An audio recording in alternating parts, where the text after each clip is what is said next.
Hello, hello, and welcome to episode 174 of the Compassion and Cucumbers podcast. I'm Christine. And I'm Sam. And here's what's coming up in today's show. In our Noteworthy segment, we'll give you an update on the closures at Seaquest Aquariums that we were talking about last week. Pressure campaigning is working. And in our main topic, we've put together a guide for peaceful protesting. You might want to have a notebook and pen ready so you can write down the information. Before we get into all that, what have we been up to? Not a whole heck of a lot. It's the middle of the semester. Things are rolling forward. This is pretty much my busiest time of year. Yeah. February into March just gets a little bit insane.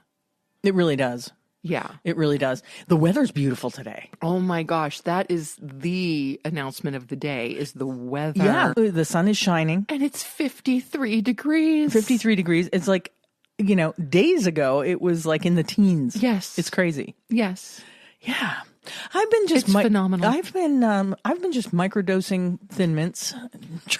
Well, yeah, we both have, actually, to a certain extent. I mean, Christine's been home more than I have, so her microdosing might be a little more frequent than mine. But no, I don't think I've had any without you. So, well, I know except that you for did. the day that they came. Well, Yeah. yeah. The day that they came. Oh, here's something that you might not know. If a Girl Scout that you know is selling Girl Scout cookies, but you don't live in the same area, they can send you a link to have said Girl Scout cookies shipped to you. I was so excited I lost my voice there. Now, mind you, it depends on what bakery, I use that term loosely. It depends on what factory your Girl Scout cookies are coming from, whether or not certain varieties are vegan. So the Girl Scout that we were supporting, the only vegan option. Yeah, the only version of them that was vegan was the thin mints. Right. But there are different manufacturing locations where some of the other varieties are vegan. So, yes. But on that website, you can look at the ingredients of all of them, which is very nice. So that's exciting news. It is exciting news. So we were only able to get Thin Mints this year. Yeah. But I do remember a few years back, I was supporting a different Girl Scout through one of my colleagues at work. And there were multiple varieties that were vegan. I remember getting Thin Mints. I remember getting there's a lemon cookie, a lemon cream, like a sandwich shortbread cookie. Almost. Yeah. And those were delicious. Yeah. And they were vegan. Most of the ones with chocolate, of course, are not. Yeah, I mean, let's face it, these are not health food cookies.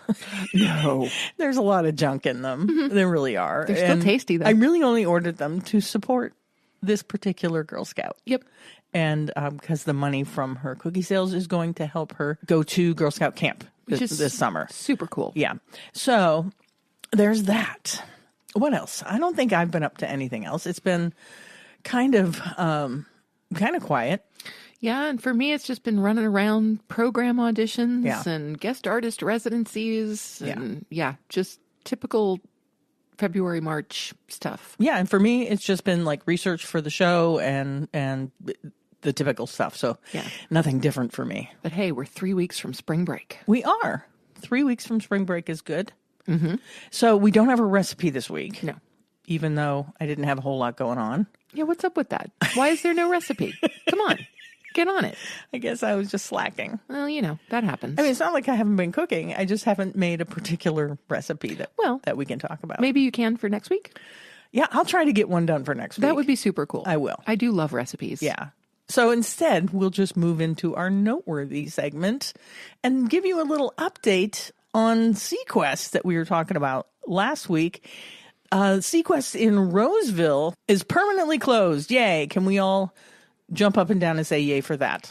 Following a year-long investigation. And this is coming from KSTP.com, ABC News 5, out of Minnesota. Seaquest in Roseville closed permanently on Tuesday, multiple sources confirmed to 5 Eyewitness News. The closure comes as Seaquest filed for Chapter 11 bankruptcy in December and petitioned the court to sell the company to an insider for $80,000 in late January. Seaquest later abandoned the sale, and a judge appointed a trustee to oversee the ongoing bankruptcy process. Seaquest has been at the center of a year of investigative reporting by 5 Investigates and ABC News, which revealed repeated incidents putting animals, guests, and employees in danger. Bankruptcy court records show the company's gross revenues plummeted in 2024, dropping to $15.28 million from about $27.2 million in 2022. Seaquest tells the court it currently has more than $16.6 million in liabilities compared to less than $700,000 in assets. That's not good. Not at all. Those records showed Seaquest owed nearly $500,000 in unpaid rent to Rosedale Center for its Roseville location before its closure. Seaquest did not immediately respond to a request for comment Tuesday about the closure of its aquarium in Minnesota. The Roseville location had cut hours and admission prices back in December amid growing scrutiny in 2024, including an active investigation conducted by the Minnesota Department of Natural Resources. Its closure lowers the number of open Seaquest locations to just 4, prompting animal rights groups such as People for the Ethical Treatment of Animals to declare victory. It's a celebration. Champagne corks are popping at PETA, said Sydney Bentz, an attorney for the PETA Foundation. This hellhole has consistently failed to meet even basic animal care standards.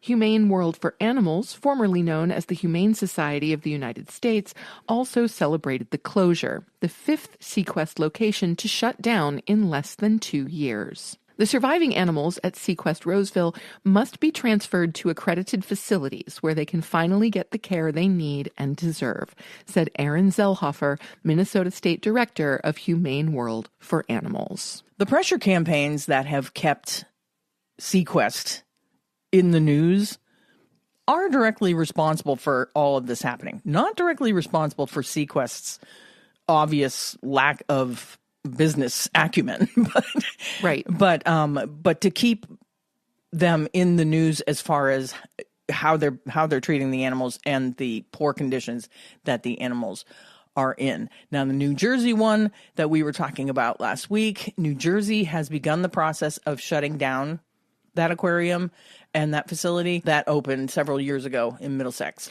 That's right. So yeah. New Jersey, and this is coming from New Jersey 101.5, New Jersey has revoked all permits for the Seaquest Aquarium in Woodbridge. Even before Seaquest Interactive Aquarium opened at Woodbridge Center Mall in 2019, animal rights groups, including People for the Ethical Treatment of Animals, voiced concerns about the company's track record in other states.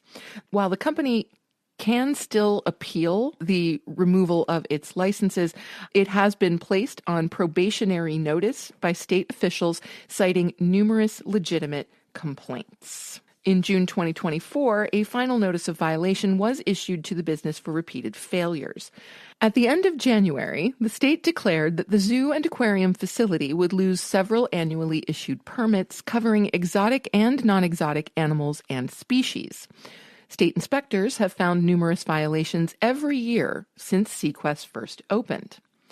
The Division of Fish and Wildlife, under the State Department of Environmental Protection, has received more than 3,500 complaints.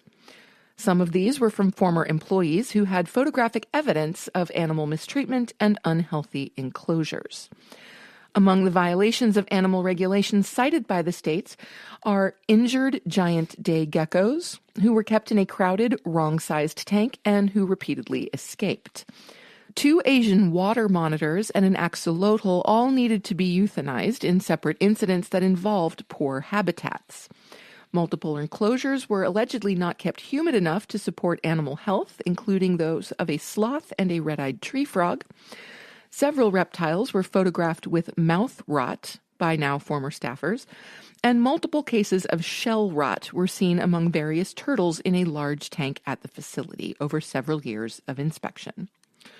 Overall, the state has records of at least 16 violations by Seaquest of improper enclosures and at least 5 violations of not seeking prompt medical care from a licensed veterinarian for exotic and other animals. Yeah, so it's only a matter of time before this New Jersey location is also shuttered, and it can't happen soon enough. This entire organization needs to be shut down. Yes, it does. It's obvious that they're simply exploiting all of these animals for monetary gain. Of course. For no other reason. They That's don't right. care for the animals. They don't care about the animals. So, yeah, they need to go away. Yeah, they really do. And of course, the animals in question definitely need to be rehoused with organizations whose primary focus is animal care and welfare. Yeah, there are sanctuaries that are already lined up to accept animals coming out of these facilities. So, Outstanding. yeah, so that's a good thing. Love that. Really, really glad to hear that this organization is crumbling. It's crumbling, and it's a good reminder that, pressure campaigning does work. Mm-hmm. It does. Guess we'll move on to our main topic.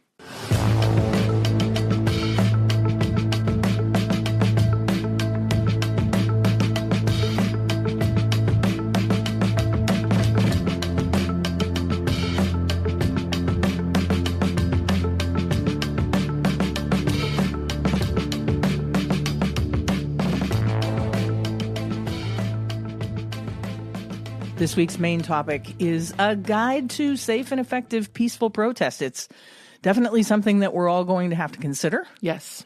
And in the world we're living in, taking up arms is not going to do it. Like a well-formed militia against the government. This is what the forefathers put into the Constitution to tell the people of the United States to rise up if the government ever does things that the government is doing now. But we're living in a different world. Yes. So, to be perfectly clear, we do not advocate the use of violent protest. No, we don't. In any way, shape, or form. We don't. But what I'm saying is that's, a well-organized militia is not something that's going to be effective anymore. Maybe ever since flight was possible. I see where you're going with that. Yeah, that's something that's just, that is not going to happen. Okay. So one of the things that we can do is protest. Indeed. And find organizations that are, for lack of a better word, organizing protests. Yes. And of course, in the past several weeks, protests have been organized and launched mostly in major cities. You're seeing quite a bit in D.C., of course, in New York, in California, in Chicago. And in state capitals. And in state capitals, yes. Somebody was saying, why aren't Americans rising up? Why aren't Americans protesting? Because when you see protests happening in parts of Europe where you see seas of people protesting, the difference is size. Yes. We're huge. It's very difficult to get a ton of people all together in the same place, without people having to travel a long way. But there are smaller protests taking place. There certainly are. Like Sam said, in bigger cities and even in smaller cities, they're happening. So we put together a little bit of a guide to help you because I know a lot of you are itching to protest. Yeah. But we want to do it safely. Of course. So let's just jump into this guide. Sure. That we created. So first things first, know your rights.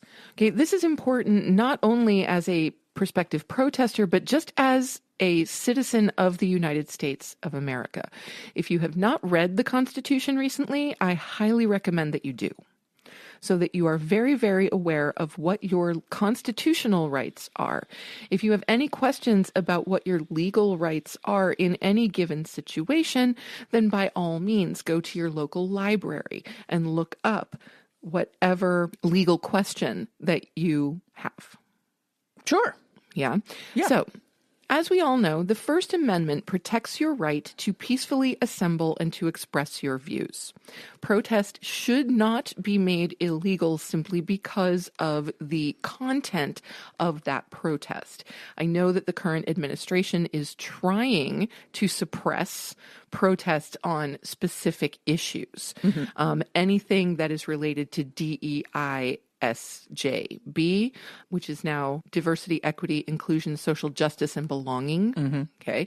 So trying to eliminate that idea, definitely trying to eliminate any protest on behalf of our transgender brothers and sisters, on behalf of the LGBTQ community, etc. So no matter what your the subject or the central focus of your protest, you are absolutely legally permitted to assemble peacefully and express those views. It's always a good idea to research local laws regarding any permits, curfews, and restrictions. Yeah. Okay. And particularly in cities. Okay. Cities will require a permit for a protest, and that often needs to be granted ahead of time. Okay. So do be aware of that. So permits, curfews, and restrictions. Also, it's very important to understand the difference between public property and private property. That way you can avoid any possible trespassing charges. And plan ahead. Choose a clear message or a cause. Organize with others and assign roles like communications, first aid, legal observer. Identify a safe route and meeting points, and arrange transportation and emergency contacts. Absolutely. Make sure that your emergency contacts know where you are. Yeah. Okay. That's important. Super, super important. Okay. So let's talk about staying safe and being prepared. You definitely want to wear comfortable, weather-appropriate clothing and sturdy shoes. This is not a time to be concerned with fashion. In fact, the more incognito you can be, the more basic your clothing, the more nondescript your clothing is, the better. Yeah, you don't want to stand out. That's right. Yeah, keep it browns and blacks and greens blacks. And no bright colors. I'd be great for protests because my entire wardrobe is solid black. You already dress like a ninja, so. I do. So, hey, we're there. It's great. Yeah. Okay. It's a good idea to carry water, snacks, and basic first aid supplies. Nothing crazy, but definitely have some Band-Aids. Definitely have, a small pair of scissors, things like that. Okay, so basic first aid supplies, snacks, and water. Mm-hmm. Make sure your phone is fully charged and that you have your emergency numbers at the ready. Mm-hmm. Okay, this would include police. This would include your personal emergency contacts. This would include, obviously, a 911 directly to any medical resources, that kind of thing. It's also a good idea, depending on how long the protest will be going on, a portable charger can be really fantastic. Teeny little portable charger, just toss it in your bag. Yeah, we'll talk a little bit more about some phone protocols later in the guide. Also, you do want to avoid bringing valuables and only carry absolutely necessary identification. Okay, so if you're in the States and all you need is a driver's license for identification, that's what you should carry with you. Don't bring anything else. Don't bring your passport card. Don't bring your passport. Yeah. Don't bring anything that isn't absolutely necessary. Yeah, you don't want those things confiscated. That's right. Engage peacefully. This is a peaceful protest guide, right? So remain calm and respectful when interacting with law enforcement or opposition. Avoid physical confrontation and try to de-escalate tense situations if possible. Follow the planned route and comply with lawful orders. Document any incidents of misconduct safely and legally. Yes. Yeah, and that's police misconduct that absolutely. we're talking about. Yes, absolutely. It's also good to be aware of the legal risks. Okay, even though peaceful protest is protected by the Constitution, we know that there are forces at work in our government that are attempting very, very quickly to dismantle said Constitution. Yeah, and we know in the past, in other social justice situations where people are protesting, protesters are arrested. Yes. So it's a good idea to know the potential consequences of civil disobedience. Okay, so yes, you could be arrested. You could be detained for protest, particularly if a protest in any way, shape, or form becomes physical. Yeah, if it gets out of hand. If it gets out of hand, there is a chance that you could be detained. It's a really great idea in that phone that you have, and also written down on a piece of paper in a pocket. Yeah, I would even say if you have a lawyer, I would get a lawyer before you're going to protests in case you are arrested. Mm-hmm. Write your lawyer's number in Sharpie on your arm. Yeah, that's a good idea too. Yes. So have that number written in multiple places in case of detention. Yes. And of course, if you are detained and your phone is confiscated, you want to have that number on your person. Yeah. Okay. If you are detained, if you are arrested, remain silent and request a lawyer. Always. In any situation. Always. If you are detained by the police, remain silent and ask for a lawyer. Right. Do not resist. Yeah. Do not resist arrest. Remain silent. Yeah. Cooperate and ask for a lawyer. That's right. Amplify your message. You can use social media to spread awareness and document events. You can engage with media outlets to share accurate information and follow up with petitions, calls to officials, and community outreach. And speaking of follow-up, after the protest, you want to take some time to debrief with organizers to discuss successes and areas for possible improvement, things that might benefit future actions. You then want to follow up on any legal concerns and make sure that you are aware of where any detained individuals are and any assistance that they might need. Yeah. Also, we would encourage you to continue your advocacy through community engagement and policy efforts. Now let's talk about what you should bring and what you should probably leave at home. Yep. If you're attending a protest, it's important to be prepared.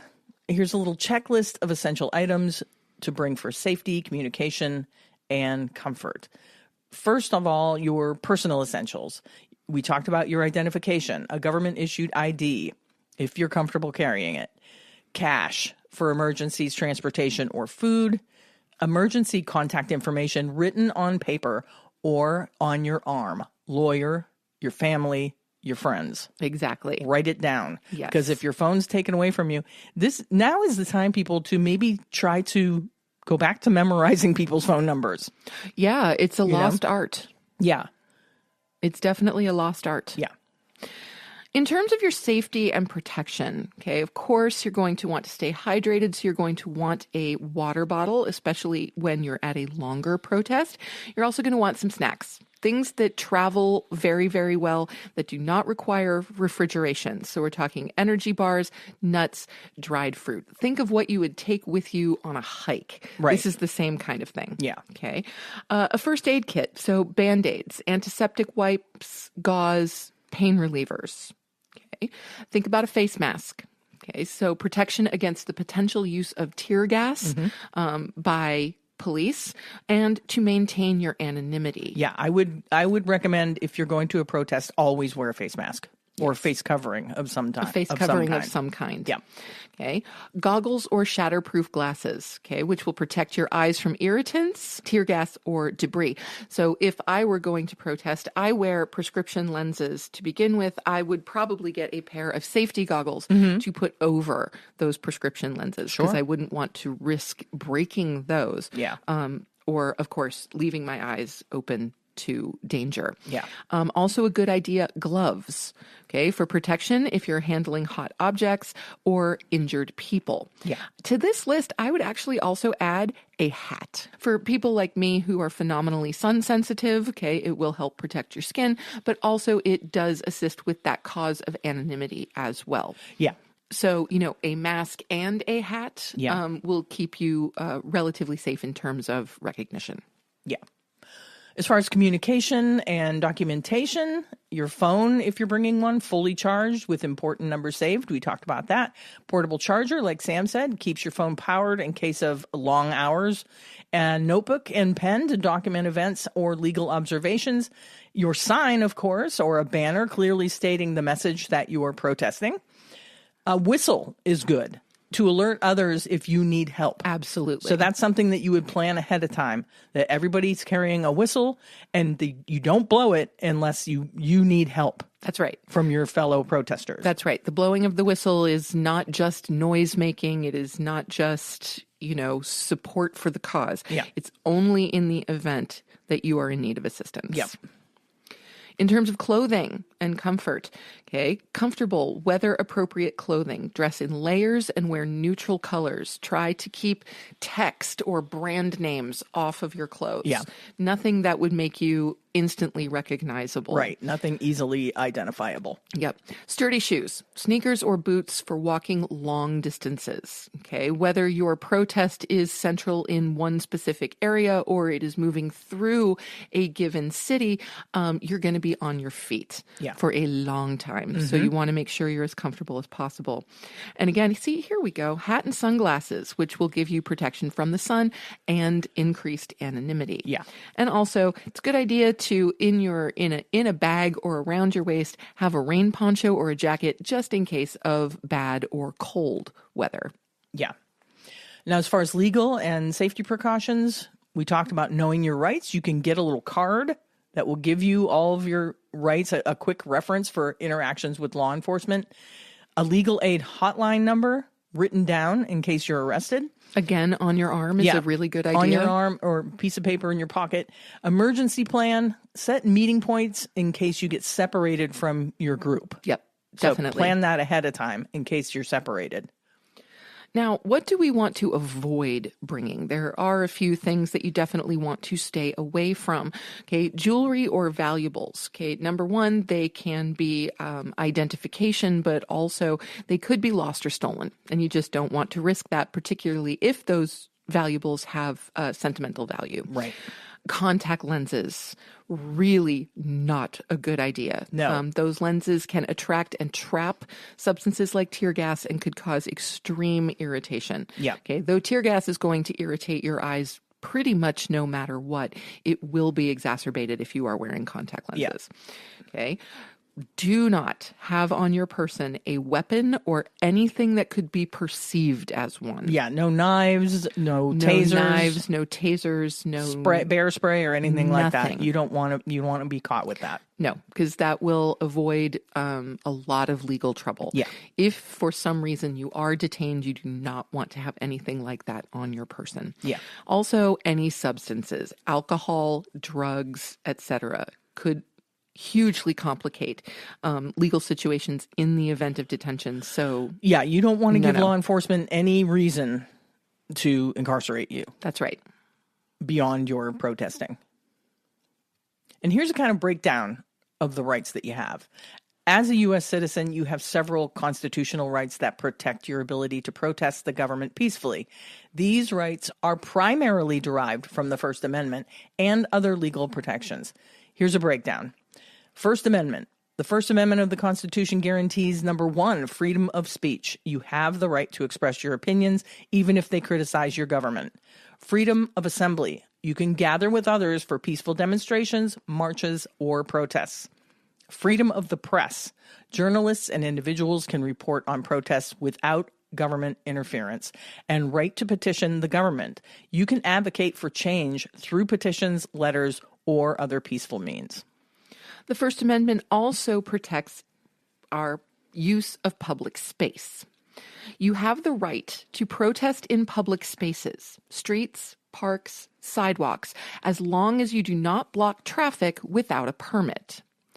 You do not need a permit for spontaneous protests in response to breaking events, but large gatherings may require one, so do be aware of that. Government buildings, like courthouses, often allow protests outside as long as they don't disrupt operations. Mm-hmm. Okay. And those are public spaces. Right.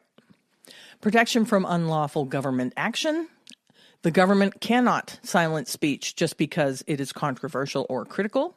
Law enforcement must follow legal procedures and cannot detain protesters without cause. The Fourth Amendment protects you from unlawful searches and seizures of personal property like phones or signs. Now, if you are stopped or arrested, there's a whole other set of rights to consider. Right. You have the right to remain silent and not answer police questions beyond providing identification where required. You have the right to legal representation and to ask for an attorney before speaking further. You should also not be required to unlock your phone with biometrics, Face ID or fingerprint, but you may be required to provide a passcode with a warrant. Yes. And note, with a warrant. They do have to have a warrant to ask for your passcode. I would also recommend that you disable the biometrics. It's a good idea. Before you're going to a protest, and make it so the only way you can open your phone is by using the passcode. Because they need a warrant for the passcode. Exactly. Yeah. Now, there are also limits on protest rights. So let's talk about those for a second. While your rights are protected, they are subject to reasonable restrictions. For example, protests must remain peaceful. Violence, vandalism, and inciting harm of any kind are not protected. Governments can also regulate the time, place, and manner of protests, but must apply rules fairly. Again, this is through permitting processes. Right. And generally speaking, you cannot protest on private property without permission. Yeah, you would have to have permission from that property owner in order to protest on private property. If a protest becomes unsafe, it's important to stay calm, take strategic steps to protect yourself. And here's what you can do. Number one, stay aware, always stay aware and assess the situation. Watch for signs of escalation. Look for aggressive behavior, sudden police movement, or changes in crowd energy. Identify exit routes. Know where you can safely leave if needed. Stay with your group. Stick together and establish a meeting point, like we said, in case you get separated. Stick together. That's right. Now, should things start to get out of hand, your first priority really should be de-escalation and avoiding conflict. Okay? Really important, remain calm. Avoid yelling or making sudden movements if you are confronted. Also, do not engage with agitators. Walk away from hostile individuals or counter-protesters, and comply with all lawful orders. Do not resist. If police order dispersal, move to a safe area. If tear gas is deployed, here's what you should do. Move upwind. Tear gas spreads with the wind, so get to fresh air as soon as possible. Do not rub your eyes because this can worsen the irritation, and blink rapidly instead. Flush your eyes with water or saline. So that's why it's important to have a bottle of water or saline with you, and avoid using milk or baking soda solutions because that's just not going to work. Remove contaminated clothing because the tear gas residue lingers on fabric. So if you're tear gassed, take off your outer layer so you're not touching it and touching your face. Yes. Now, if pepper spray is used, again, do not touch your face. Use clean hands or a cloth to wipe away any excess spray that you may have come in contact with. Be sure to rinse with cold water. Use saline or clean water. Do not use soap. That can actually magnify the effect of the pepper spray. Yeah. And breathe slowly. Okay, if you've gotten a face full of pepper spray, you want to make sure that you cough it out, but at the same time, stay calm. Okay, deep inhaling or fast inhaling will just make things worse. And we talked about this, but I can't stress this enough. If you're arrested, remain silent. You have the right to say nothing beyond providing identification if required. Ask for a lawyer immediately. Do not answer questions without legal representation. And remember key legal aid numbers. Have hotline numbers written down or memorized. Then we want to find safe shelter. Move away from police lines. Avoid getting trapped between officers and the crowd. If you remember the January 6th riot, a lot of people were actually caught in between lines of protesters and the line of the police defending the Capitol. Yeah. Seek well-lit, populated areas.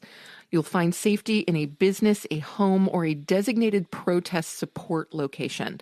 Okay, if there are designated protest support locations, be sure you know where they are. Yeah. And also contact your emergency contact as soon as you can.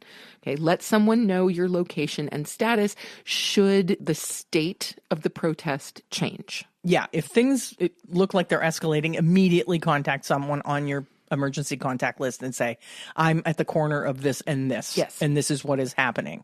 I just wanted to let you know where I am. Document and report any incidents that you see. Record safely. If possible, document any misconduct, but do not put yourself at risk.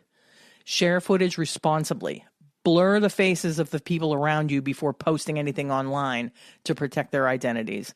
And report violations. File complaints with civil rights organizations or legal aid groups if you see the police violating your rights or others' rights. We also want to make sure that you're aware of the legal support and civil rights organizations that can assist you in many ways.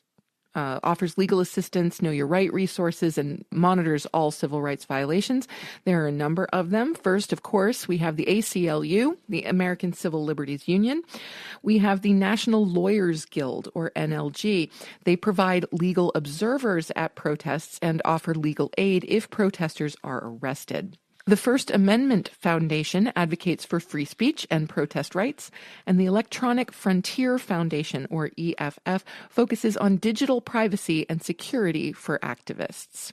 I also want to put out there that the Southern Poverty Law Center does amazing work in all areas of civil rights law, including protests. Yeah, and they have a lot of good resources on their site. Yes, they do. Bail funds and mutual aid networks. So if people are getting detained and arrested, you need to know, how do we bail them out? Here are a few organizations that can help you with that. There's the Bail Project. They help pay bail for those arrested at protests. The National Bail Fund Network connects to local bail funds for arrested protesters. Mutual aid networks, community-led groups that provide food, medical supplies, and transportation for activists. And then we have our grassroots organizations like Black Lives Matter. They organize protests and support racial justice activism. The Sunrise Movement focuses on climate activism and protest. The Extinction Rebellion, otherwise known as XR, advocates for nonviolent civil disobedience on environmental issues. And of course, Amnesty International monitors human rights violations at protests worldwide.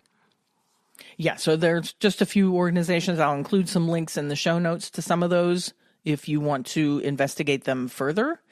And I can also probably, you know what? I can probably just make a link to this entire guide, maybe a Google doc. Turn it into a PDF and toss it on. I'll turn this into a PDF and put a link to a Google Doc if you'd like to print this out and have it. At the ready. I think that's great. Yeah. And then you can just refer to it if you need to. The times we're living in. Seriously. I'm telling you. We're just doing what we can to help. I mean, right. It's all any of us can do. Yes. Is find ways to help. You know, like Mr. Rogers said, look for the helpers. We're just trying to be helpers. Because what else can we do? Beyond contacting our legislators, what else can we do? Yep. Contacting legislators, signing petitions, all of those things. But, you know, especially those of us who are in slightly more rural areas, and there's not a lot of protest happening in downtown Fredonia. There's none. I mean, there is on campus. There have been some there has protests. been one protest on campus so far. And God love them. And we will be involved in any others that come up. Yes. But yeah, being in a smaller town, you do start to feel a little helpless. Like, what can we do? Yeah. There aren't any huge organizations that we can physically be involved with in our area. So, So we're doing what we can. Indeed we are. And we hope it helps. Let's talk about our assignment Restaurant SOS.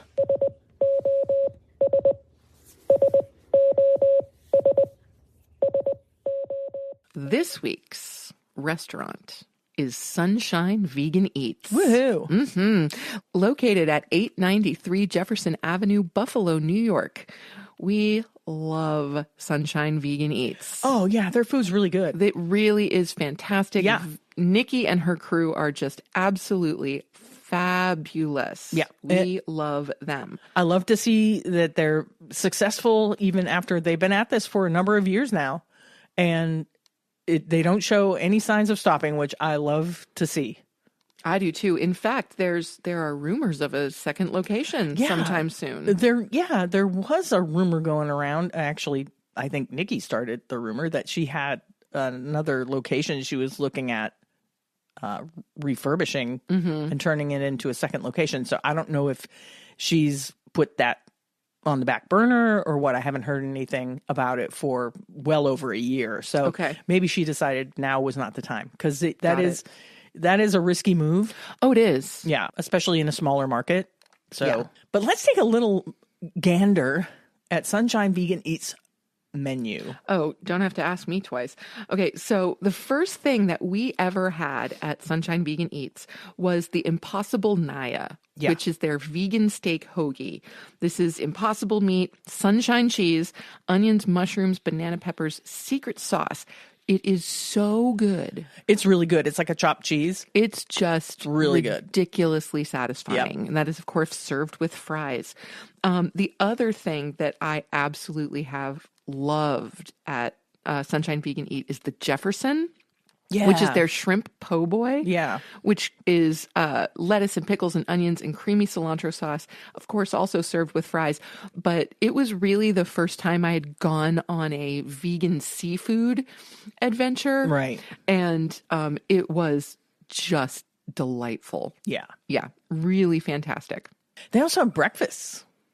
Yeah, They we have- haven't done a Sunshine Vegan Eats breakfast yet. And I've heard their breakfasts are really good. They have the Big Sunshine, which is, you get vegan bacon, home fries, tofu scramble with peppers and onions, polenta served with rye toast. Oh, that sounds good. That sounds like, wow, that's a hearty breakfast. They've also got the sunrise breakfast if you're more of a pancake person.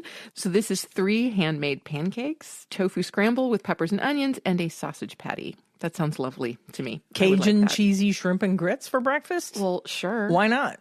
I've never had shrimp and grits. Me either. I'm allergic to shellfish, so before we were vegan, that's not something I would even consider. Right. But given that this is vegan shrimp, I might Sure. consider that.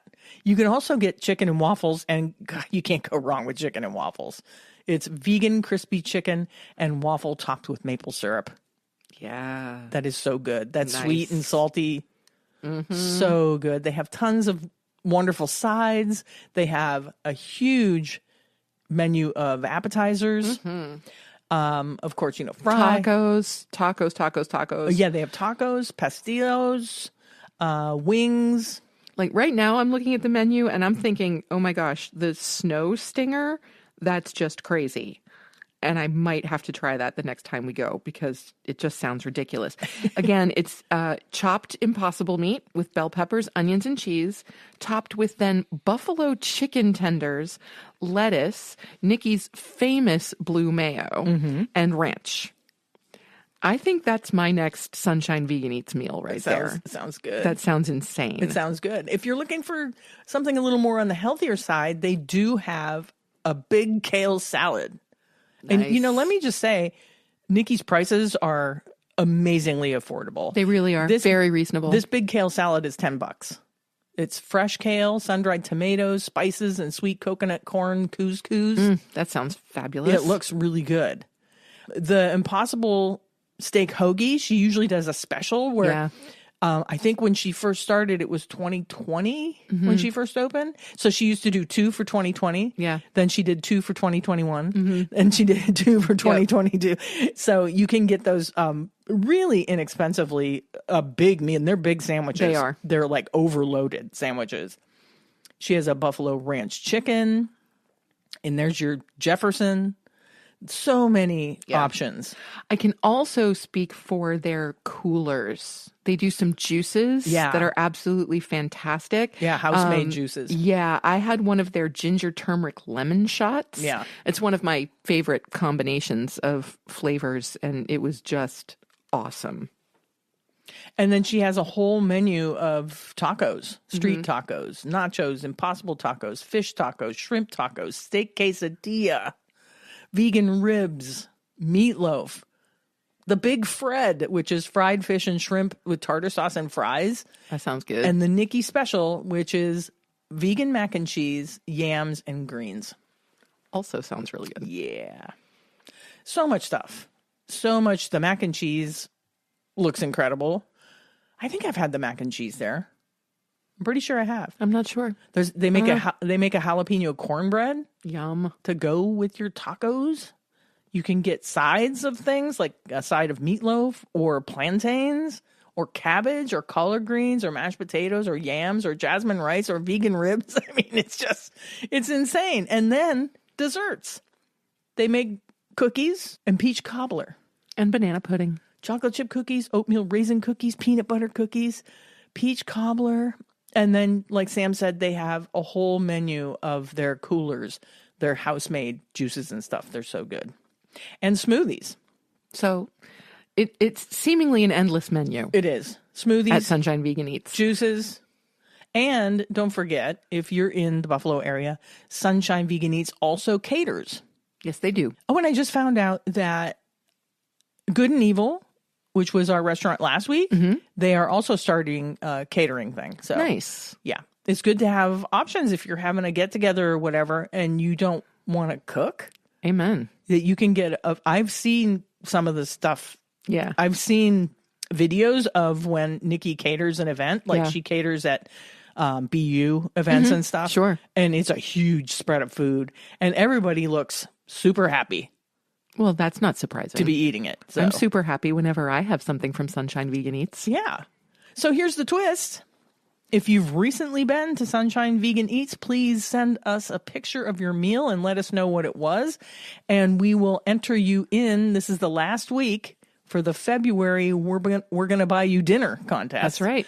And you can email that at compassionandcucumbers@gmail.com. You can also DM those pictures if you want on Facebook or Instagram. That works too. And we'll put you in to be chosen to win a meal at Sunshine Vegan Eats. Now it's time for our favorite portion of the show. Must be listener shout out time. It's listener shout out. Just want to give a shout out to all my fans watching. I love you guys. I love you. This week's listener shout out goes to Lisa Baird, who is a new subscriber to our newsletter. Thank you, Lisa, for subscribing and for listening to the show. Yeah, thanks, Lisa. And send us your t-shirt size and address so we can send you a Compassion and Cucumbers swag bag. Text us that information using the text link in our show notes, include your name, or email us at compassionandcucumbers@gmail.com, or you can always DM us on Instagram or Facebook. For the rest of you out there, if you want a listener shout out, just email, text, or DM us. Let us know what you think of the show and tell us just a little bit about yourself. You can also always nominate someone else for a shout out. Yeah, that's always fun to do. And now it's time to wrap this baby up. But before we go, don't forget, subscribe to the show on your favorite podcast app. Subscribe to our YouTube. Leave us a review and a rating if you can, so we can reach more great people like you.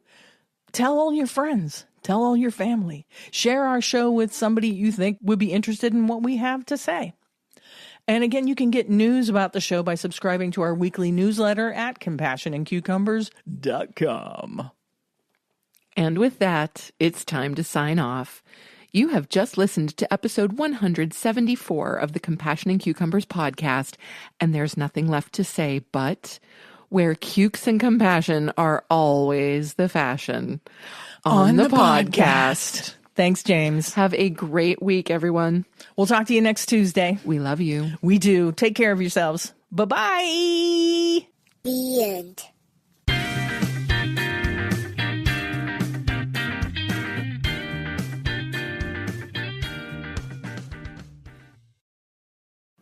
If you'd like to support the Compassion and Cucumbers podcast, well, you can do that by hopping on over to our Patreon page and becoming a patron.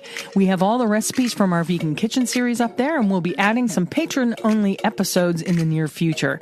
So thank you for supporting us at whatever level that you choose, and thank you again for listening to Compassion and Cucumbers podcast.